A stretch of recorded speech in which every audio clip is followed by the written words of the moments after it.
back to the challenges that we have, Yes, sir. or black people have, because there are many black churches here now. Definitely. Are there black mosques? There are mosques that are owned by African and African Caribbean people. There are quite a few. So just to let you know, because at the moment now, I'm doing a project with an interfaith organization who contacted me. They wanted to work with me, and they wanted to connect more with black churches and black-owned mosques. So they asked me, because they know that I want to do work around black communities. They said, look, can you do some work where you connect a black church and a black mosque to work together, whether it's a women's empowerment project, a youth empowerment project, or something that involves work training and employment? Perfect. So as part of my project, which is a passion project for me, I used to go to a black church in a particular borough, and then I would connect them with a black mosque. Like in Greenwich, for example, went to a black mosque, a black-owned mosque, African-owned mosque, the Greenwich Islamic Center, Imam Ali, and then we connected him to a Christian Pentecostal church, and we got them together, and we got them to do a women's empowerment session. And this was for African people who were Muslim and Christian meeting together once a week on women's empowerment. And this we got funded through Near Neighbours. So we've done this in Greenwich, Lambeth, and we've done this in Moss Side in Manchester. So now, you know, we have got a very big, huge problem with the youth. Yes. And some of them are young Muslims. Yes. And so now, how do you actually get these young people to stop them to do whatever they're doing through religion? Because I'm sure religious leaders, they could play a big part. Do you think it is possible? If, let's say, you tell them the Quran says this, or the Bible says this, do you think these young people might pay attention? It depends on which religious leader. So, for example, myself, if you Google the work, our Salam Project, you'll find we've brought over motivational speakers from America, and we've got ex-gang members from the UK, and where we've organised anti-gang seminars and youth projects in Brent, Lambeth, so Brixton, Harlesden. We've done something up in Seven Sisters, done it in Lozells in Birmingham, and Moss Side in Manchester. So, for example, we got an ex-gangster rapper who used to rap with Tupac Shakur, who converted to Islam, and he saw one of my flyers on the internet. He phoned me, said he's coming to the UK, he wants to connect with me.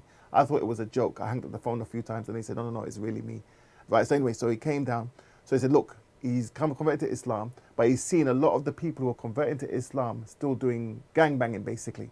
And he wants to help to do something against it. He said he's seen the same thing in the UK. Can he do something? So because he was a nice, easy person to liaise with, we were able to do anti-gang work together, whereby, because a lot of people, young people in general, are Tupac fans, no matter what religion. So that would be the honey. So he would talk about Tupac, but then he would say, look, I used to hang out with Tupac, we used to do this, do that. Now I've changed my life through religion, but you don't have to change your life for religion like me. Look, that's not the way. That life brings you stress. Get a job, have some aspirations, have some ambition. That's one way we do it. Or we actually go into schools. We go into prisons through the chaplaincies, and we go into youth clubs, especially in London, Birmingham, and Manchester. See, this is the last question that I'm going to ask. Yes. You know, you have got the issue here now with women is whether they should wear the hijab or whether they... In fact, the dress code, when you look at the Middle East, they don't really give so much thought about whether you wear the hijab or whatever, the burqa. And in fact, in Iran, the hijab is banned. Why is it so a big problem here in the UK? My opinion is, I think the issue was mainly with the burqa, with the niqab. Because the reality of the situation, now as a person who grew up in a non-Muslim family, who worked in corporate UK, because I used to work in banking before, so I understand mainstream British thinking, okay? Whereby some people, if you don't grow up just around Muslims or around black people, sometimes you don't understand how the other side think. Anyway, some people, when they see the burqa, the niqab, some people are threatened by it. They think it looks, oh my God, it looks a bit scary, okay? And the reality of the situation is some people have taken advantage of it. Like we heard a story of a person who was on tag and he was being followed by the police and how he escaped. He got a burqa on and he ran away. So there are people want to deny it, but we've heard stories how people have gone on other people's passports to another country, but they got the picture of them in a burqa. So there are people taking advantage of it. Okay, yes.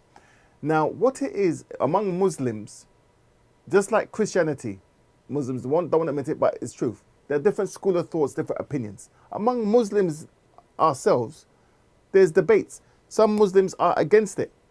Some Muslims are for it. Some Muslims say it's the individual woman's choice. That's my opinion. My opinion is up to the woman. It's her choice. If that's what she wants to wear, if that's what her heart is telling her to do, that's what she could have. My personal opinion, in the Quran, it says for women to dress modestly.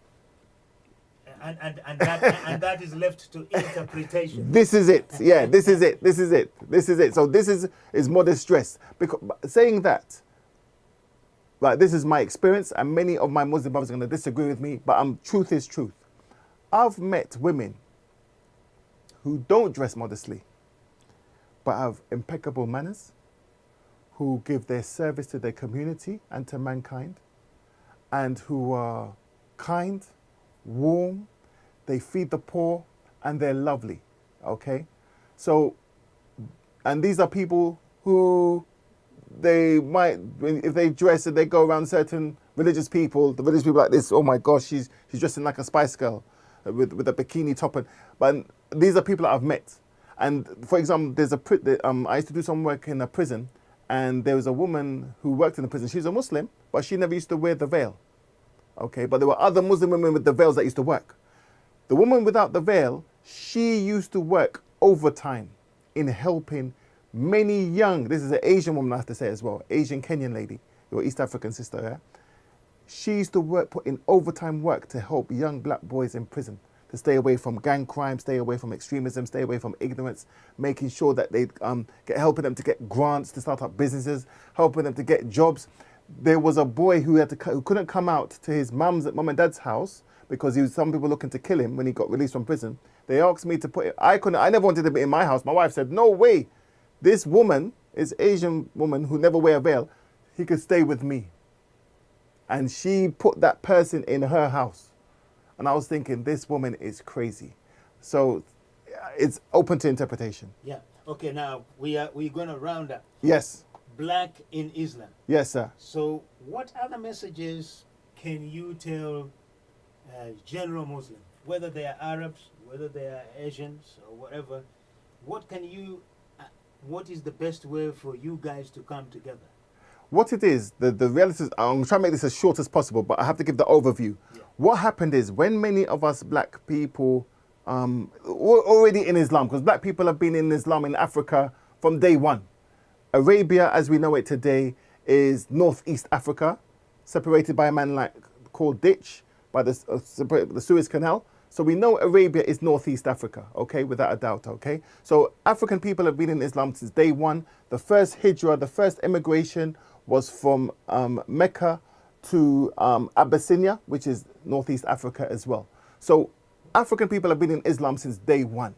And it was African people that went to India to preach Islam and to spread Islam in India through poetry, through music, and through art. This is documented. Now, I believe many of these people are ignorant of this, so they need to research this. And I believe many African Muslims of African and African Caribbean origin need to learn their African Islamic history. This is a must. I would say this. Many African Muslims I've met of African and African Caribbean origin do not know their African Islamic history. They do not know about the Moors. They do not know about the Songhai Empire. They do not know about Timbuktu. They do not know about the Mahdi of Sudan. They do not know about the great accomplishments of African Muslims who made many discoveries and done things. So I believe this is the first thing. Then I would say that once this is done, we will have less black Muslims complaining because many people are complaining on Facebook and Twitter, but they don't have no idea of their heritage or history. Now, Arab Muslims and Asian Muslims, there are some, as like in everywhere, there's good and bad in all people, all nations and everything. I would say now in the UK, you have more Asian Muslims and more Arab Muslims are more open-minded, more open to learning African Islamic history, more open to know about the issues of African Muslims and African Caribbean Muslims. I would say is that African Muslims first have to stop with the begging bowl to other communities, and we have to understand that we have to do for ourselves. We have to recognize that racism, there's no excuse for it, but the reality is racism has been here on planet Earth since day one. It was here before we were all born. And it most likely be here when we're all dead, okay? So what we need to recognize is that nobody is going to do for us unless we do for ourselves. And we have things within our cultures, like for example, in Caribbean culture, we have something called a partner, where every week put in £10 a week among 50 people, and it goes on in rotation. This is also in Nigerian culture. This is also in Somalian culture. It's also in many East African cultures, but they go by different names. If we incorporate these positives in us, we don't need to ask any community for nothing. Finally, yes, there are racism from other Muslim communities, no doubt about it. But that's their problem. What we should be doing as a people, look at the positives they do. The positives. Leave the rubbish they do, leave all the foolish and the madness they do. Let's take the positives. So for example, among the Asian Muslim community, what they're good at establishing mosques in the UK. They are, I'll be straight with you, they're one of the best. They will set up a mosque in the UK. They make sure that on the board is very diverse. And then from that mosque, they remortgage it and they build businesses around the mosques whereby the mosques are sustainable. So because they rent out part of it to businesses, and it benefits the community and it benefits the mosques. So it eases the financial burden on the community. If some African mosques are doing this, I've seen it myself, but we need more African and African Caribbean mosques to do this. And I believe that Arab and Asian Muslims who do not understand the issues of black Muslims, if they're heads of Muslim organizations in 2018, they should step down. And they need to have people who are culturally aware, culturally sensitive. If you do not know, if there are any Muslim organizations who say they represent Muslims and the board of directors do not have a black person of African or African Caribbean origin, do not have a white Muslim, do not have any women, these organizations are void. They do not represent the Muslim community.